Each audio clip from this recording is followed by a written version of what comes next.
How you guys doing? It's going to be part one of the installation of an Akari Talon mount with a 16-inch Whelen mini bar on a new body GM, not Ford, new body GM, trucker like this, with the spoiler style third brake light that you can see we've got pretty much removed. I'm going to show you, follow the Akari directions.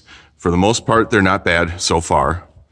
We were able to take the side clips off, lower all that, get these panels out of the way. We can get down in here. Okay, you can get behind there and you can see the different bolts. There are 2 bolts up in here. The hardest one by far is up above this one. It's the clip. That's where you have to pinch it to get it to release. Let me show you what the back side of this looks like.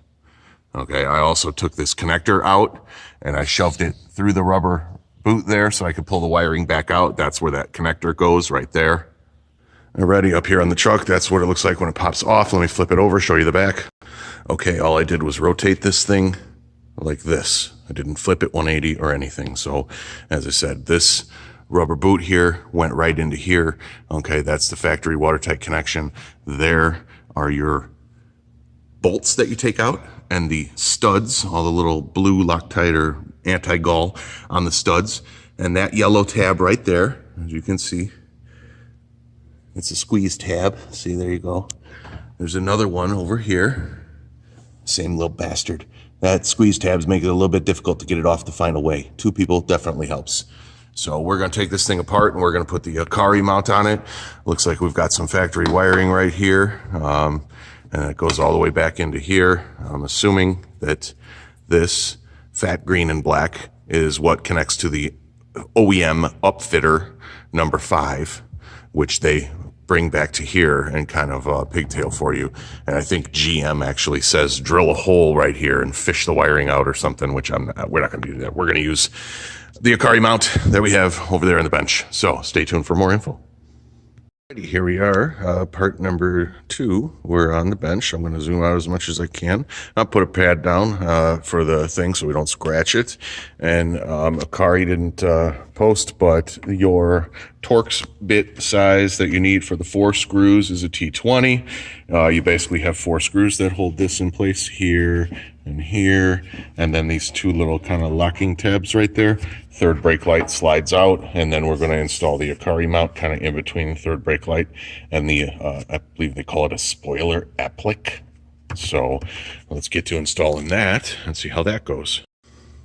Alrighty, regarding mounting the light bar to the Akari mount itself, I'm mounting mine mostly forward. You can see it's just a little overhung here, and the reason being is the dead center of this light bar right here, pretty much dead center where we want to run our wiring through, which I took a picture of the measurements for that 10 and 3.5. If you look underneath the bar, it's just inside here. So I guess I could have backed the bar up just a tiny bit, but it really doesn't hang over at all. See, so I drill a hole there. I put a little plastic grommet in there, and then because of the way this bar is, this part's exposed in the back. We had to go with 2 different fasteners. A real short fastener here, that way it doesn't stick down and mess up the top of the spoiler that's underneath there. We don't want any real long threads coming through there. And the way I did this was I actually screwed these top corners here. I screwed them in with the self-tapper nicely there, and then I pre-drilled from the top down through everything in these corners here, and I was able to mount it like that. I'm actually debating flipping these screws out and turning them around the other way, but I don't think I'm going to, because I like the way the self-tapper bites hard into the aluminum, and it's going through plastic on this side. So I suppose hindsight, I could have drilled through the aluminum here and come up through the bottom that way, but I don't think it's necessary. And this gave me the lockdown to get these pre-drilled too. So maybe next revision I might come up from the bottom on all 4, undetermined yet. But I also put a little caulking, a little RTV silicone all around here to kind of seal that up, although it's not really necessary because, this is not a completely watertight here underneath the bar. So that's how I did it. And I'm still figuring out how to get the wiring through the mount without drilling a hole in the top of the spoiler. I'd rather not drill a hole in the top of this spoiler, because then if you ever took this thing off, kind of defeats the purpose of a drill-free mount if you're going to drill a hole in the spoiler. So let me work on that. Okay, so here's what I mean about drilling a hole in here. Like, obviously the wiring is coming down inside of here. Let me turn the light on for you. Unavailable, sorry. So how do you get it without drilling a hole in there into here? So what I'm gonna do here is I think I'm gonna take a little bit of material out right here to let this wiring come straight down next to this pin here, the retainer for the third brake light. I'm gonna see how that looks and see if I can snake the wire right around backwards, and that'll put it in a good spot on the backside. All right, it worked. So I found a way to get the wiring through that I think I'm going to run with. Just took a tiniest little sliver out here. You won't even see it behind the third brake light to allow room for the 2-conductor wire. I'm using just power and ground. I'm going to leave pattern control under the dome. Real easy to pop the dome to get to pattern. Reason being is, here's your factory aux 5 wires. I'm going to connect up here, waterproof it real nice, and I'm going to let this factory wiring be my waterproofing right here through the factory gasket. And you can see back here on the harness, because we don't have factory aux switches, we're running our own switch. We didn't have the factory here. I'm going to cap this off and save it for later if he ever adds factory aux switches.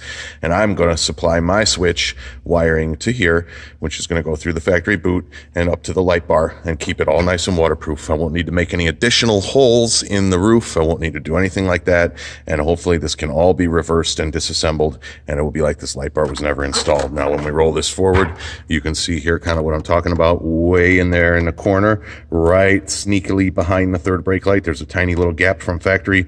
I was able to slide it. I did Tessa tape wrap it, make sure it had some abrasion resistance, and that's what this end product is going to look like as soon as I can get it mounted back up on the truck.